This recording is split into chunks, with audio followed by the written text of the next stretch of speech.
Hey everyone, and welcome back to Todd Bosley's world famous YouTube channel. Another episode of our Dynamite High Limit Casino Coin Pusher. We're back at it again today, and we have a little bit of a different setup than what I'm used to. I'm used to seeing a pretty full machine, both the top and the bottom shelves. We usually have a bunch of stuff on them. Today it's a little different. Today we got a jam-packed shelf in the back. You see pretty high stacks. Actually, you can't even see the tops of these white stacks here. But those are each $25,000 coin or chips. So imagine how many are there. There's a couple hundred grand just in one of those stacks. And we are after about $3 to $4 million, and we have about half an hour to do so. So let's see if we can work some magic and get some stuff out of here. I'm hoping for some good luck with these towers falling. I hope they fall forward. Most of the time, with my luck, they go backwards though, so gotta keep our fingers crossed on that. And I was afraid of that. A lot of those just fell off the edge, right out of play, and it doesn't do us too good. So all the chips that are over here, I can pretty much kiss goodbye. I'm not going to be able to win those. And that's a couple hundred grand right there by itself, so that really stinks. I'm going to try to go heavy on the right side because I want that other tall stack of white chips to fall inwards. And not to mention, those are on top of the blue chips, so let me kind of go over that with you guys real quick. So for anybody who isn't a normal watcher, you're tuning in for the first time, these blue chips here are $10,000 chips. These red chips here are $5,000 chips, and the white is $25,000. Yellow is $1,000, purple is $500, and black is $100. So now you guys know prize amounts. We just gotta get them out.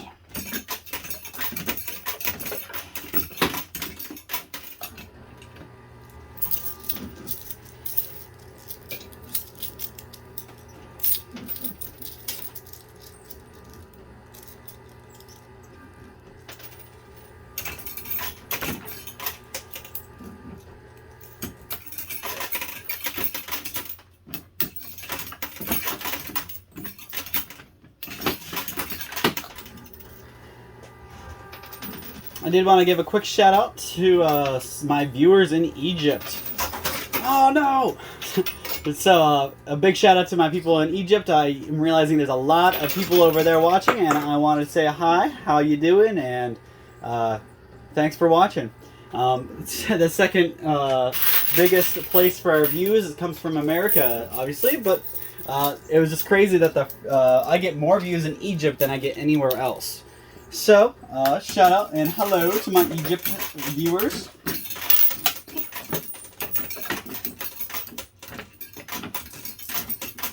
So let's talk about that tragedy that just happened. All those white chips just fell in the back back there. So we really got to work on getting everything in the middle out, because if I can't take the rest of that, I'm not even going to get close to 3 million. They definitely know what they're doing when they stack those white chips up like that, because they know they're coming right to the sides or they're going backwards. Very rarely do I ever get those to fall forward.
It doesn't look like quite an empty shelf on the bottom anymore.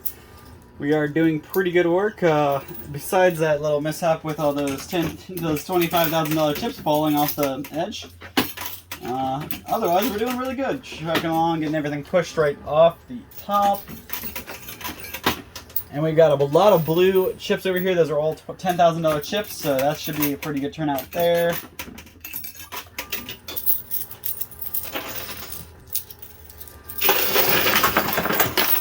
That was nice.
Hope everybody's having a good day and your weekend is going pretty okay. I know my weekend's been super busy, just like just about every single one of them. And my days off seem even busier than my days that I work. So something I'm realizing as I am getting older and becoming more and more of an adult as the days go by, that there are certain things that wear into you. So one of the things that wear into me, and honestly my whole household, is dinner. Like planning dinners every day and not going out to eat every day. You remembering to pull the meat out of the freezer so you can cook it is like a big challenge for me, because in the morning I wake up just probably about an hour. Actually, I wake up exactly an hour before I have to be at work. Zoom through getting ready and then zoom into work. So I don't leave a whole lot of wiggle room for thought processes or getting things done around the house or anything like that in the morning. So I'm starting to get better at trying to remember to pull the meat out the night before, so I don't come home the next day and have only frozen meat. So that's the only bad thing about going grocery shopping. You stock up, you get all these packs of meat, and then you throw them in your freezer and you're ready. But then it doesn't really help you if you don't pull the meat out in time to cook it. So that's one big thing that's kind of I'm noticing more and more as I get older, that not only is planning dinner a whole what should I say? It's a whole ordeal just to figure out what we want to have for dinner every night between me and my fiance and my brother-in-law. A lot of times we eat together, and it is a lot of hassle to come up with something that we all like, we all want to eat. Who wants to cook it? Who feels like cooking that day? Because you pull the meat out and you plan to cook something, then you have a really bad day of work and you get off work and you don't want to do a thing. So that's something else that happens pretty frequently. We'll come home and we have all this. We have a pack of burger pulled out. We're ready to make meatloaf. We have all the ingredients, and we're like, that's a whole lot of work. Let's just order out. And you turn an hour-long cooking process into a 15-minute wait process when you call and order the pizza place. So that's one big thing that is just I kind of wanted to get out there and see how you guys feel, and if you guys are kind of in the same boat.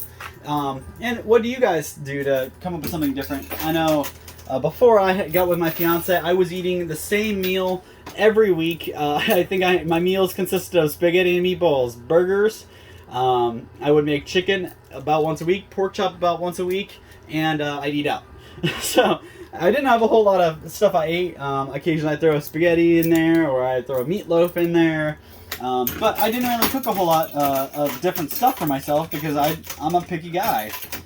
So I like the same stuff. I like to stick on a routine, and I hate wasting money on stuff that you see something in the freezer section or something at Walmart that looks really good. Man, those barbecue wings in that frozen box look so good. Then you take them home and they taste like garbage. So just stuff like that. I hate doing frozen foods. I don't like any frozen meats. So we really stay away from that. Besides just the raw burger and raw chicken. And I love chicken, because chicken, you can do so many different things with it. Same thing with burger. You can a pound of burger can get turned into a meatloaf, get turned into burgers, get turned into meatballs. There's a whole bunch of different things you can do with it. So that's one reason I kind of gravitate towards hamburger and chicken. And that's probably how it is for the majority of the population. It's what's readily available. Really easy to cook for the most part, and really there's a couple different things you can do with it. So you can buy a bulk burger, bulk chicken, and not be a big deal, because it's not like you're eating the same thing every night. But what do you guys do to keep your dinners different? Do you guys, have you eaten the same meals every month for your whole lives? Do you guys look online for different recipes? Do you take recipes from your friends, family? I just want to know where you guys get your ideas, and how do you guys go through the motions of daily dinners?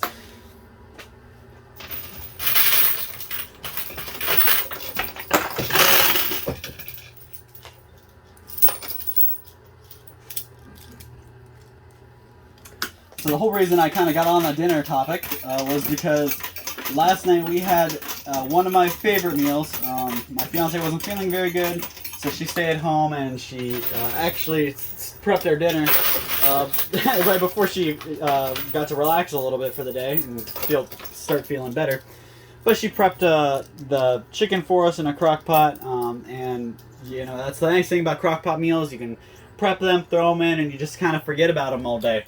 Come back and stir them every once in a while and you're good. So she made this meal, and I talked about it on here before, but it's been a while, so I want to bring it back up. Cracked chicken. You guys ever heard of cracked chicken? It is, oh my god, it is so good. It's really easy to make. It's just chicken. It's the ranch, like a packet of ranch seasoning. I believe there's cream cheese and a couple other things. Mix it in a crock pot, and oh my god, it is so good. I make it on sandwiches, like I just put it on buns. But my fiance loves to eat it. She just slaps it onto a plate and eats it right off the plate. So really, there's a couple different things you can do with it, or ways to eat it. And this stuff is honestly some of the best chicken you'll ever have. I can't believe I had never heard of it before until my fiance made it, and she actually had known about it for a while, but she didn't make it because I don't like ranch. I usually hate ranch. But that's another thing. As I'm getting older, my taste buds are changing, and I realize I love ranch. I never once would I have ever dipped anything in Hidden Valley Ranch. Now I'm starting to experiment. I bought a bottle of Hidden Valley Ranch, and I'm dipping just about every other meal in just to see how it tastes. So that's one thing. Constantly changes. I want to know, same thing from you guys. Is that something that doesn't stop? Does your taste buds constantly change, or at some point does that just kind of level out and you like what you like, and that's how it's gonna be? So drop the comments down below. Get active. Give me something to bounce off of. I love having stuff to talk about, and I'm really trying to get more interactive with you guys. So give me some stuff to feed off of. Drop down in the comments, and I will see if I can talk back to you guys. So I am about out of the quarters I brought, but I've done really good work actually. I've only got about a little more than 10 minutes left. So I'm going to go ahead and put these last couple quarters in. Only like 5 of them, I guess. See what that can do, and then I'm going to pull my quarters out and keep going for the last 10 minutes and see if I can get a clean field for the first time.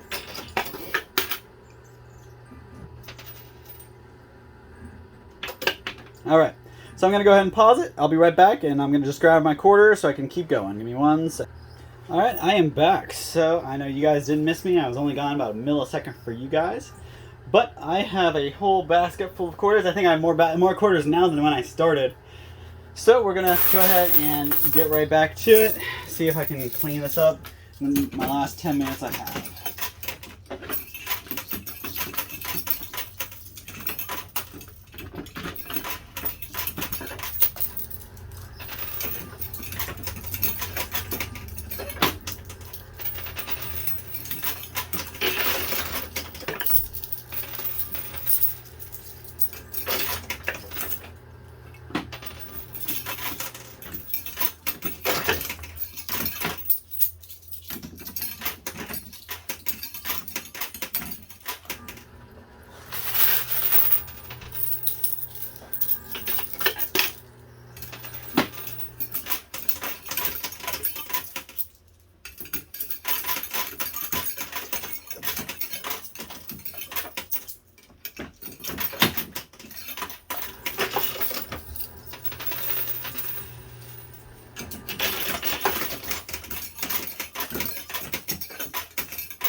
So, I know I've kind of hit the topic of getting older, aging, stuff like that. So I'm going to kind of flip it and go the opposite direction. So, I just wanted to bring up and mention the fact that there's a lot of stuff that happens to you as a child that will always stay with you, rather it be when you were 4, 14, or 40. Stuff stays with you. Mind you, obviously when you're little, some things you don't even remember, you don't grasp the importance of it, but as you grow up, things kind of start to make sense.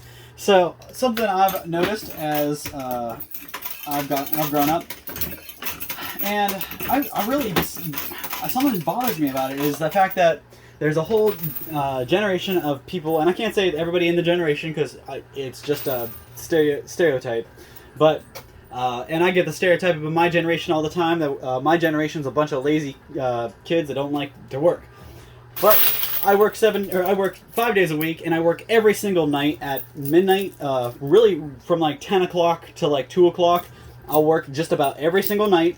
And even when on my days off, I'm still doing that. So you can't tell me that I don't like to work, because I work my butt off to get what I have and where I am.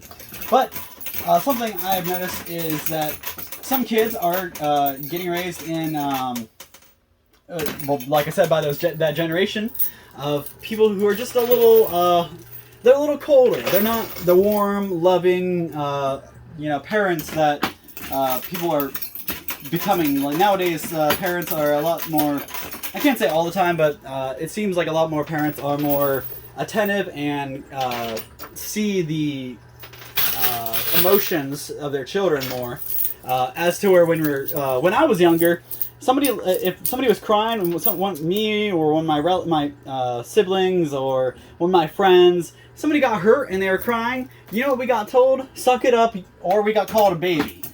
Now that's one thing. Maybe we shouldn't have been doing that, because now these people are doing the same thing to their children, and it's just crazy. These children go to school and then call other people babies. So you see what you did there? You just made your kid a bully, because you bullied your kid first.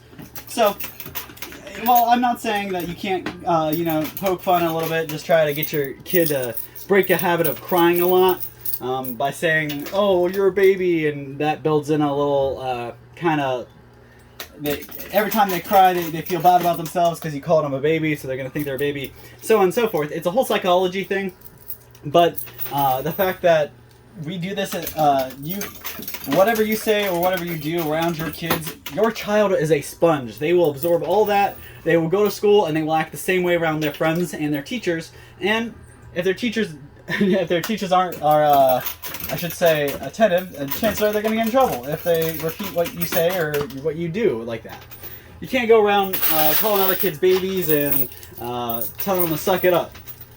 Your kid, obviously, raise your kid however you want, but I just want to kind of bring some attention to this, that saying stuff like that is not good, and it's just going to cause more issues for the kid later on, if it doesn't cause issues for them right now.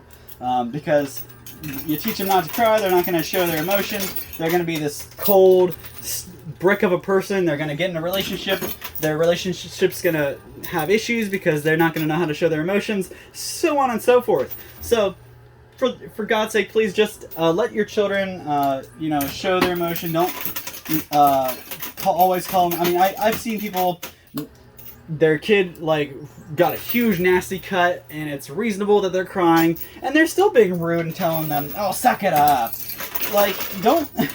Don't act like that to people who are just to kids who are still trying to learn and understand the world, because you do that to them, they're going to do it to other people, and it's just going to be an endless cycle. So why don't we instead just try to be a little more nicer, teach your kids to be nice to other people. Don't bully your kid or help your kid bully the other kid. I've seen that happen where a parent literally told one kid to go do this to the other kid.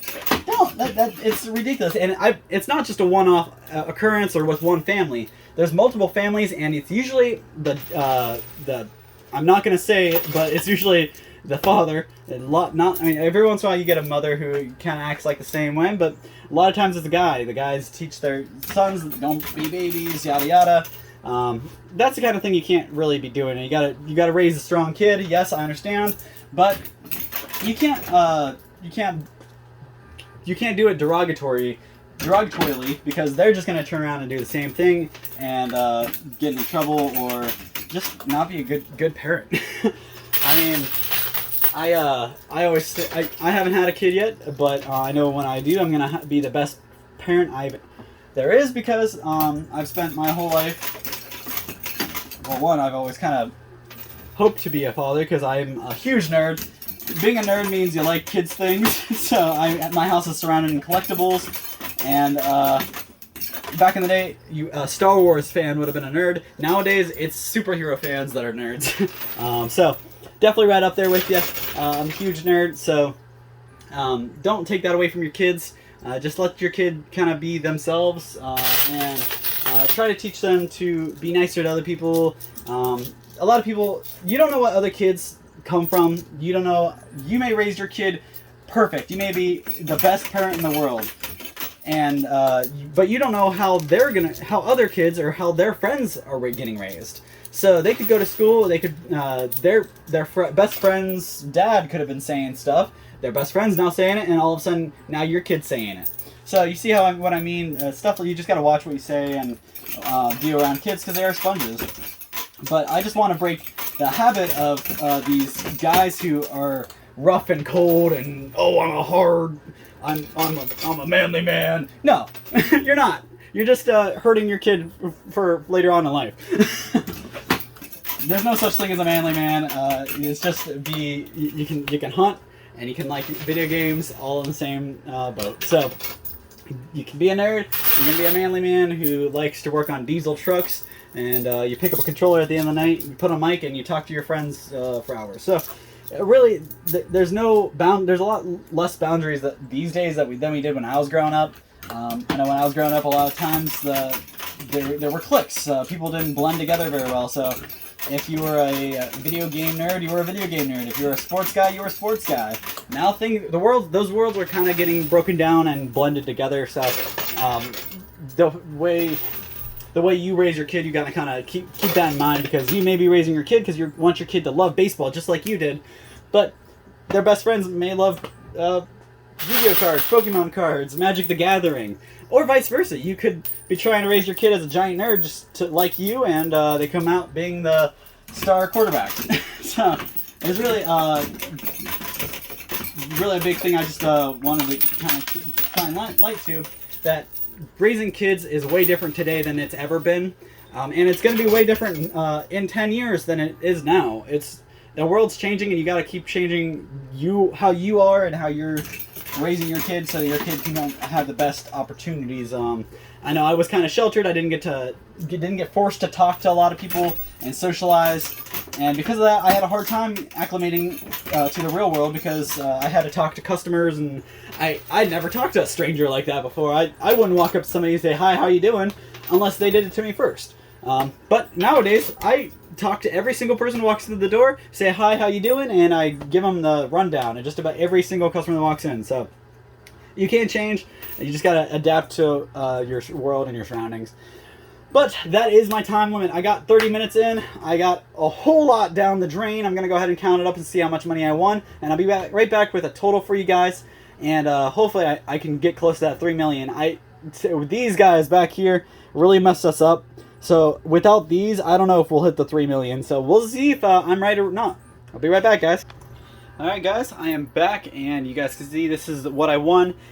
Not nearly as good as I wanted, or as much as I would have loved to walk away with.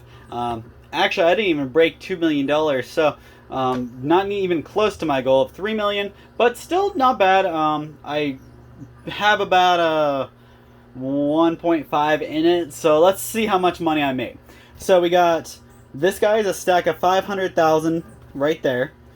1, 2, 3, 400,000, and then this is another mixed of a 100. We got some purple $500 chips, some red 5,000, and there's a couple 25,000. So that's pretty nice, a penny there. That's $1 million just on these white plus this. This is these are stacks of 100 as well. So 1, 2, 3, 4, 5, 6, 7, 700,000 there. Stacks of 10,000. So 10, 20, 30, 40, 50, 60, 70, 80, 90,000. Here we got stacks of 10 again, and there's 40 there, so, or 4 there, so 40,000. And stacks of 1,000 on these guys, and we've got 1, 2, 3, 4, 5, 6, 7, 8, 9 of those. That's 9,000 in those. And last but not least, we got this guy. This is actually the biggest prize token in this in the machine, and I didn't even see that it fell off. But that's a $29,000 chip. That's a Bitcoin, and it's worth $29,000 right now. It's been fluctuating, so it can be up to about 40,000, but right now it's only about 30,000. So really not that good of a day. We walked away with $1,869,000, and I had 1.5 in it. So really, you're only walking away about $300,000. But honestly, when I'm trucking my way to 3 million, next time hopefully I can knock down those white chips and let them be in play. If they're in play, I can walk away with that 3 million easy.